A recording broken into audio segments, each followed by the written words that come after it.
नमस्कार मित्रांनो, आज या मालिकेमध्ये आपण पाहणार आहोत. मग आता ओवीला म्हणत असतो की आपण लवकर निघूया, मग ट्रॅफिक लागणार ना.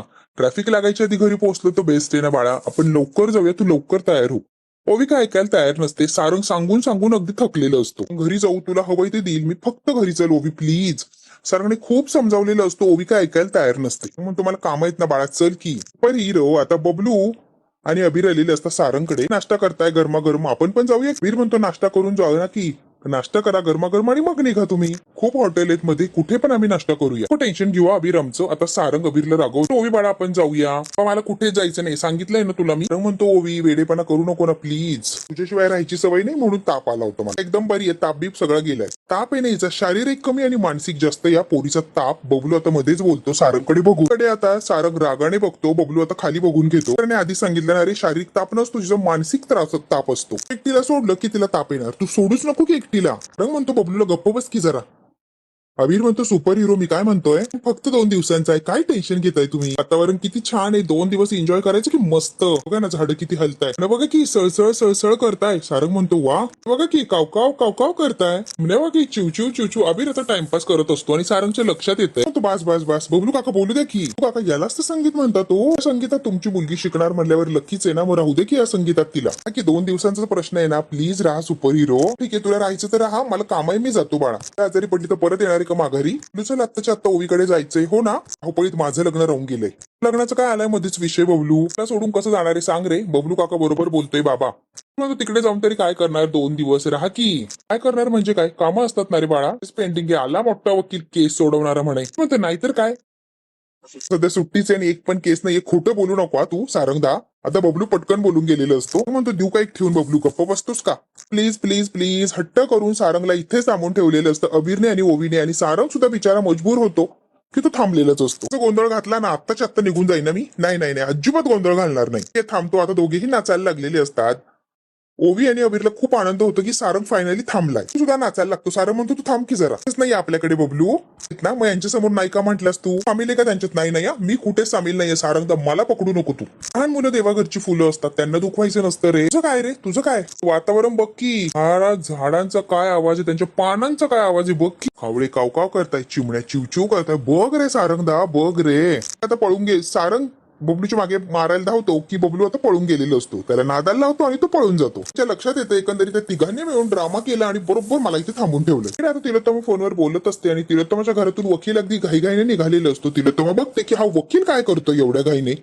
तिच्या फोनवर बोलत असतो, तो फोन बंद करते. ती साहेब म्हणून तिलोत्तमा आवाज देते की लगेच तो थांबलेला असतो. कार मॅडम नमस्कार, काय करताय तुम्ही आणि आलात तर मला न भेटता चाललात. तुमचं काम कोर्ट कचेरी ऑफिस एवढ्याच ठिकाणी असतं, मग घरी कसे आलात तुम्ही ते विचारते. कुमार सरांनी बोलवलं होतं जरा मुकुलच्या जागेच्या बाबतीत बोलायचं होतं ना म्हणून बोलवलं. तिलोत्तमा म्हणते हो का. तुम्ही कागदपत्र महत्वाची डॉक्युमेंट्स काय असतील ना ते सगळे घेऊन बोलवलं. तेव्हा म्हणते राजकुमार काय ऐकणार नाही माझं, असंच दिसतंय आता. तर वेळ सांगितलं पण तो काय सुधारणार नाहीच, तो काय ऐकतच नाही. जागेकडे ढुंकून बघायचं नाही, पण नाही राजकुमारच्या डोक्यातच शिरणार नाही असल्या गोष्टी. राजकुमार स्वतःच्या पायावर धुंडा पाडून घेतो. एक्सक्यूज मी मॅडम, मी राजकुमारला मदत करतोय कारण त्यांचा फायदा आहे. ते म्हटले तिचं जागा मिळाली गुरुकुलची तर आपल्या फायद्याचे. फायदा नाही करून घेते, स्वतःच्या पायावर धुंड पाडतोय तू. आणि तुम्ही त्याला मदत नाही करा आहात, खड्ड्यात ढकलताय वकील साहेब. तुम्ही जर आता परत राजकुमारला मदत करता असं जर मला कळालं ना, तर बघा माझ्याशी गाठ आहे. कुठल्याच कागदपत्राच्या किंवा कुठल्याच बाबतीत त्याला मदत करायची नाहीये. माफ करा मॅडम, एवढ्या वेळी चूक झाली, आय एम सॉरी. पण नेक्स्ट टाइम राजकुमार जर कधी मला म्हटले की कशात मदत करतो, मी डायरेक्ट त्यांना नकार कळवेल. कशातच इंटरेस्ट दाखवणार नाही आणि कशातच त्यांच्या लक्ष घालणार नाही. आय एम सॉरी मॅम, ही पहिली आणि शेवटची चूक आहे. राजकुमार सरांना इथून पुढे मी कधीच मदत करणार नाही. तो म्हणते थँक्यू, येतो मॅडम मी. आता निघून गेलेलं असतो आणि तुम्हाला आता कळालंय राजकुमारचे काय नखरे चालले. ते आता सावलीने सगळ्या मुलांना समोर बसवलेलं असतं आणि माझी माहेर पंढरी सुंदर असं भजंती म्हणायला सुरुवात करते. सुद्धा म्हणत असते सावली सोबत, माझी माहेर पंढरी माझे सासर पंढरी. आणि सारंगला किती आवडतं सावलीचा आवाज येत आपल्याला माहितीये. सारंग मन लावून टकलावून बघत असतो, सावलीचं गाणं ऐकत असतो. बबलू आणि सारंग खूप खुश झालेले असतात ओवीच्या आवाजात गाणं ऐकून. बबलू म्हणतो सारंगदा पहिल्यांदा गाणं ऐकतो, काय गोड गाते रे ती. बबलू म्हणतो सारंगदा काल जो माणूस भेटला होता तो तोच आहे ना, त्याला तू पकडलं होतं. तो माणूस परत इथे कशासाठी आला होता. म्हणतो तोच आहे तो, म्हणूनच त्याला पकडलं होतं मी. त्याला विसरूच शकत नाहीये मी त्याला. माणसाचा आणि ओवीचा काय संबंध, तू इथे काय करत होता. माणसाला माहिती तो इथे कशासाठी आला होता आणि ओवीचा आणि त्याचा काय संबंध आहे. त्याला एकट्यालाच माहिती की ओवीचे खरे आई वडील कोण आहेत. नानी लहानग्या ओवीला पळवलं होतं, मग त्यांनाच माहिती ना ओवीचे आई वडील कोण आहेत. थोडा जरी उशीर केला असं तर ओवीचा जीव घेतला असं त्या लोकांनी. मी वेळेत पोहोचलो म्हणून ओवी वाचली. नाही तो ओवी आज नसतीच रे आपल्या. सारंगला फार वाईट वाटत असतं ओवीच्या बाबतीत. 8 वर्षांपूर्वी जे काही घडणार होतं ते आठवलेलं असतं. तो म्हणतो तो इथे आला होता म्हणजे ओवीच्या डोक्याला, म्हणजे ओवीच्या जीवाला धोका आहे, ओवी काय सेफ नाही, अजून सुद्धा ओवीचा पाठलाग करतोय असा अर्थ होतोय बबलू. तो म्हणतो ओवी सुरक्षित नाहीये बबलू, मला असंच वाटायला लागले ओवी सुरक्षित नाहीये तिथे. आणि बबलू आता ओवी विषयी चर्चा करत असतात तेवढ्यात ओवीचं गाणं सुद्धा संपलेलं असतं आणि सगळे टाळ्या वाजवत असतात. ती म्हणते ओवी किती सुंदर गायलीस ग तू, खूप गोड गळा आहे बाळा तुझा. सगळेच छान गाता मुलांना, पण ओवी सारखं अजून छान गायला शिकायचं आपल्याला. हे सूर झाले पाहिजे सगळ्यांचे, कळतंय का? ती म्हणते ओवी बाळा बरं झालं घरी गेली नाहीस, तू इथेच थांबली, नाही तर आम्हाला करमलंच नसतं तुझ्याशिवाय. तीच मला पण करमलं नसतं तुमच्याशिवाय, म्हणून तर मी गेली नाही ना. झालं बाबा थांबायला तयार झाला, नाही तर मला जायलाच लागलं असतं. पोरात म्हणते बाबा थँक्यू रे तू थांबलास. तू म्हणतो आणि मी आला मोठा शहाणा, माझा बाबा थांबलाय त्याला थँक्यू म्हणणारे मी. टीचर माझ्या बाबाला थांबू द्या ना प्लीज, मला करमत नाही, प्लीज माझ्या बाबाला थांबू द्या ना टीचर. अलाउड नाहीये ना बाळा, बघ ना कुणाचे आहेत का पॅरेंट्स, नाही ना, मग तुझे कसे राहणार, तुझेच पालक आले नाहीत ना बाळा, मग तुझेच पालक कसे राहणार. सगळ्या मुलांना म्हणते तुम्हाला माझा बाबा इथे राहिला तर चालेल का, सगळे मुलं म्हणतात हो चालेल की, बाबा सगळ्यांनाच आवडतो टीचर, राहू द्या इथे, तुम्हाला पण आवडेल तो. तू सारंगकडे बघतो आणि सावली ओवीकडे बघते की हिचा बाबा मला कशाला आवडणार. ठीक आहे ओवी असू दे. अभिर आला, काय गे काय झाले, माकडासारखी काय उड्या मारतीये. आता त्याच्यासोबत व्यंकटेश सुद्धा आलेलो असतो. राहणार याच्यासाठी परमिशन दिली टीचरांनी म्हणून मला आनंद झालाय. अबीर सुद्धा माकडासारखं उड्या मारायला लागलेलं असतं की ते राहणारे म्हटल्यावर ओवीला अबीरला दोघांनाही आनंद झालेला असतो. म्हणतो बास बास जरा थांबा की. व्यंकटेश म्हणतो सावली यांना गाणं शिकवून झालं असेल तर खेळ खेळून घ्यायचं का, वेगवेगळे खेळ खेळूया आपण. व्यंकटेश म्हणतो मुलांना एक वस्तू दाखवणार आहे त्याच्यावरून ओळखायचं की आपण कोणता खेळ खेळणार आहे, तुम्ही सगळ्यांनी ओळखायचंय बरं. खेळ खेळायचे असते, खेळायचं का, करायचं का सुरुवात. म्हणतो मी कॅप्टन, ओवी म्हणते मी पण कॅप्टन. तुमची तुमची टीम बनवा तुम्ही पटापट. त्या टीम मध्ये सावली टीचर, अबीर म्हणतो माझ्या टीम मध्ये सुपर हिरो, तू काका घेतलेला असतो ओवीच्या टीम मध्ये. म्हणतो मी कोणाकडे नाहीये, मी अंपायर असतो. ठीक आहे सुपर हिरो एकटे सगळ्यांना काफी आहे, कोणीच नकोय आमच्या टीम मध्ये. म्हणतो बाकीची टीम अंपायर मी आहे ना, मग मी ठरवतो कोण कुठे जाणार. टीम केलेले असतात, सारंग आणि सावलीची 2 टीम असतात आणि अंपायर असतो व्यंकटेश. आता टीम रस्सीखेच मध्ये एकदम आगे असतात आणि सगळ्यात समोर उभे राहिलेले असतात ते इकडून सारंग आणि इकडून सावली. आता कोण जिंकणार बघूया आपण. सारंग सावलीकडे बघतो, नजर चोरतो, सावली सारंगकडे बघते, नजर चोरते. खरं तर दोघांनाही बघायचं असतं, पण का कोणास ठाऊक नजर का चोरतात लक्ष नसतं. सावली ओढते की जोऱ्यात. तिची आणि सारंगची टीम असते, सावली बबलू ओवी यांची सगळ्यांची एक टीम असते. त्यांची टीम आता जिंकायला लागलेली असते. सावलीला हळूहळू जवळ खेचत असतो सारंग. सावली आता घाबरते की आमची टीम हरणार. ओढून ओढून दमलेले असतात. बबलू आणि ओवीने ठरवलेलं असतं की आता आपण सोडायची आहे रस्सी की सावली बरोबर सारंगच्या अंगावर जाऊन पडणार.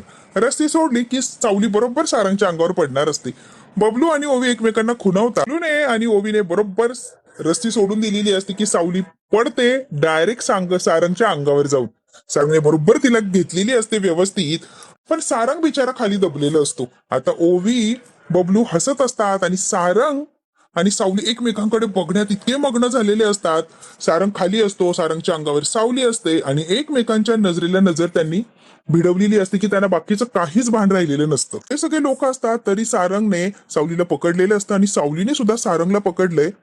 सारंग आता सावलीकडे बघतोय आणि सावली सारंगकडे बघते, त्यांना बाकीचं कशाचंच भान राहिलेलं नसतं. एकमेकांमध्ये ते हरवून गेलेले असतात. आता जे जुने दिवस असतात ते आठवायला लागलेले असतात. सारंग सावली जेव्हा छान असा संसार चाललेला होता ते गोड दिवस त्यांना आठवायला लागलेले असतात. जुन्या आठवणी जाग्या झालेली असतात दोघांच्या सुद्धा. गटे सुद्धा बघतो की यांचं काय चाललंय, मजा येत असते. अबीरला हेच हवं असतं, आई आणि बाबा एकत्र यावेत. ओवी आणि अबीरने जो प्लॅन केलाय तो हळूहळू हळू बरोबर सक्सेस व्हायला लागलेला असतो.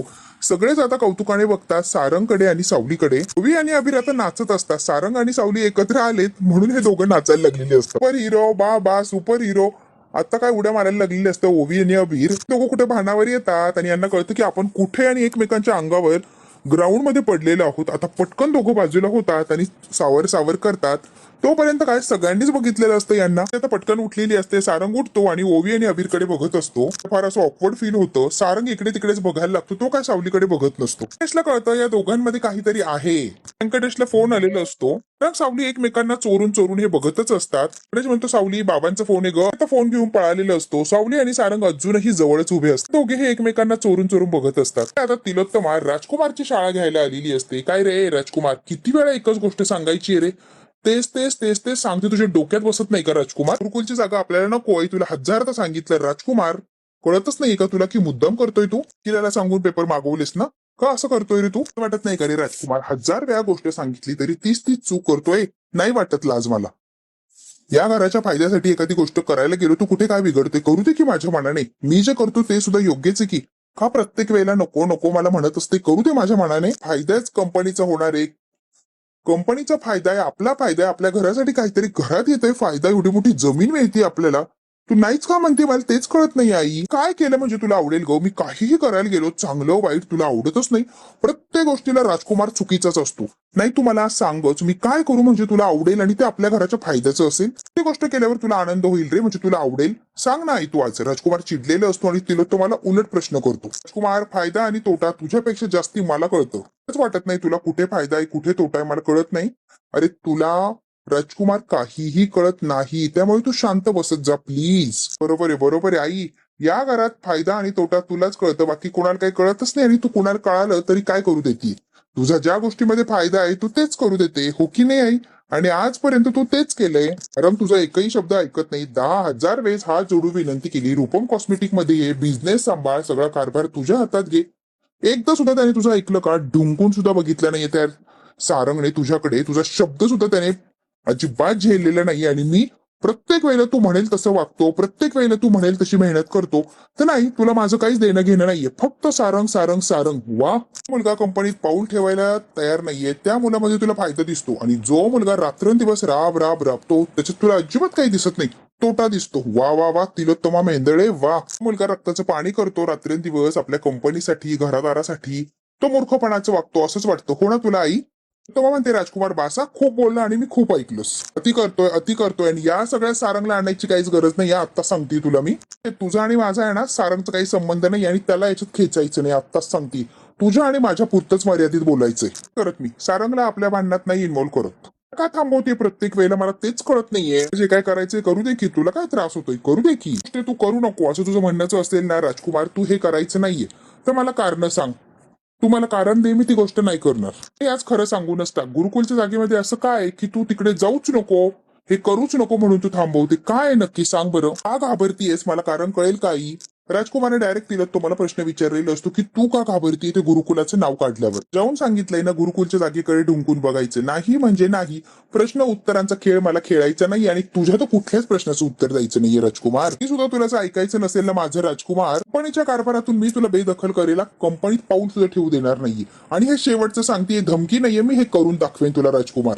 राजकुमार घाबरलेला असतो, खाली मान घालतो आणि गुपचूप निघून गेलेलो असतो. आता मोनिकाची सुद्धा धाबदानंत की डायरेक्ट कंपनीतून काढून टाकायची धमकी देते म्हातारी सुद्धा राजकुमारच्या मागे आता पळत सुटलेली असते. तिला तमाने चांगला चिंगा दाखवलेला असतो या दोघांना सुद्धा. तमाच्या फोनवर आता सारंग आणि सावली समोरासमोर उभा असतात, तो फोटो कोणीतरी टाकलेला असतो. तिने तो आता चिडते. तो म्हणते सावली तुला बजावून सांगितलं होतं माझ्या सारंग पासून, माझ्या घरापासून लांब राहायचं, तरी पण सारंगच्या जवळ चाललीस आहे का तू? म्हणजे सावली तू ऐकायचंच नाही असं ठरवलंय का? तिला तो आता काही माहिती नसतं, विनाकारण सावलीवर चिडलेली असते. तुमच्या आयुष्यात परत येण्याचा प्रयत्न करू नको सांगितलं होतं ना, तरी पण तुला कळतच नाहीये, म्हणजे तू येतीच आहे सारंगच्या आयुष्यात. तेव्हा म्हणते तू मला दिलेला शब्द मोडलास ना सावली, तू आलीस ना सारंगच्या आयुष्यात. मग सावली मी तुला उद्ध्वस्त केल्याशिवाय काय थांबत नसतं. मग जोर जोरात राजकुमार राजकुमार असा आवाज देत असते आणि राजकुमारला घाईघाईने बोलवून घेत. का सुद्धा पळत आलेली असते. राजकुमार सुद्धा काय झालंय आई, कशासाठी एवढं घाईघाईने बोलवलंय? राजकुमार तुला गुरुकुलाची जागा मिळवायची आहे ना, कुठलाय माझ्या परीने विषय आता नाही मिळवणार मी ती जागा, तू रिलॅक्स. हा विषय सोडायचा नाहीच आहे. आता गुरुकुलची जागा मिळवायची तेव्हाच कुठे शांत बसायचं, विषय वाढवायचा आणि संपून सुद्धा आपणच टाकायचा. आता ती जागा मिळवायची तेव्हाच कुठे राजकुमार शांत बसायचं. मला कळतच नाही, मिनिटापूर्वी इतकी भडकली ही आणि आता येऊन डायरेक्ट म्हणते की तोच विषय वाढवायचा आणि आपणच संपवायचा. राजकुमारला, मोनिकाला, तिलोत्तमाची काय खेळ चालले त्यांना काही कळतच नसतं. त्यांच्या सगळं डोक्यावरनं चाललेलं असतं. ही म्हातारी कुठे म्हणते की हा त्या जागेकडे ढुंकून सुद्धा बघायचं नाही आणि एका मिनिटात आवाज देऊन सांगतीये की तो विषय आता आपणच संपवणार, आपण सुरू केलाय, संपवणार सुद्धा आपण, कारण ती जागा आपली आणि आपणच मिळवणार. आता राजकुमार, मोनिकाचं डोकं तर बंद पडलेलं असतं. गुरुकुलची जागा मिळवायची, त्यावरचं गुरुकुल उद्ध्वस्त करायचं, माणसाला सुद्धा उद्ध्वस्त करायचं. आई काय बोलतीयस तू? हो तू ऐकलंय ना राजकुमार, तेच करायचं. जागा आपली आहे आणि आपण ती मिळवायची, म्हणजे मिळवायची कुठल्याही परिस्थितीत. जागा तर मिळवायची आहे, काही केलं तरी जगन्नाथला अद्दल घडवायचीच आहे. पण माझी एक अट आहे राजकुमार. राजकुमार म्हणतो काय आता?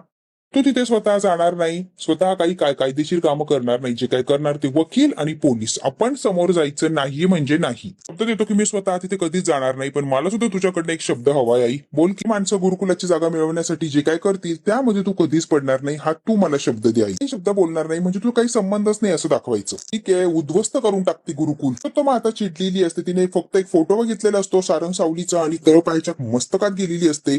काही करून उद्ध्वस्त करायचं गुरुकुल एवढंच तिच्या डोळ्यापुढे टार्गेट असतं. कुमारला सांगते आणि तिथून निघून गेलेली असते तिलोत्तमाता. राजकुमार आणि मोनिका स्पीडने विचार करायला लागतात की हे जादू कशी झाली. आज बसत नाही, आईने मला बोलून हे सगळं माझ्या ताब्यात दिलंय. राजकुमार हसत असतो. तर मोनिकाला म्हणतो किती आनंद झालाय तुला मी सांगू शकत नाही. कुलची जागा घ्यायची आहे डेफिनेटली. आणि राजकुमार आनंद तिथून निघून जातो. तो म्हणते या बिंडोकला काय माहिती म्हातारी अचानक कशी अशी फिरली आणि आपल्या बाजूने बोलली.